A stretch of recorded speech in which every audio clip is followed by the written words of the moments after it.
Gempar kabar dugaan perceraian selebgram Tasya Farasya dengan suaminya, Ahmad Assegaf, memicu spekulasi warganet. Isu itu mencuat setelah Rachel Fenya terlihat memberi buket bunga putih pada Tasya, yang ditafsirkan publik sebagai bentuk dukungan. Hingga kini, Tasya maupun Ahmad belum memberikan klarifikasi soal status rumah tangganya. Warganet pun ramai mencari petunjuk lewat unggahan Tasya dan orang-orang di sekitarnya. Di tengah isu itu, perhatian publik juga tertuju pada sosok Ahmad Assegaf. Ahmad dikenal sejak menikahi Tasya pada tahun 2018 dalam pesta mewah 7 hari 7 malam.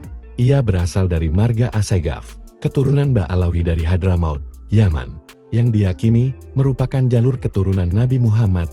Ahmad dikenal tertutup soal kehidupan pribadi.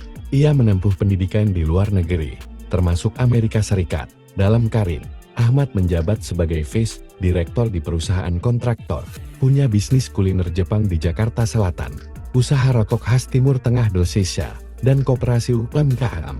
Tasya pernah menyebut Ahmad sebagai cinta pertamanya yang kembali setelah dewasa. Pasangan ini dikaruniai 2 anak dan dikenal harmonis selama 7 tahun pernikahan.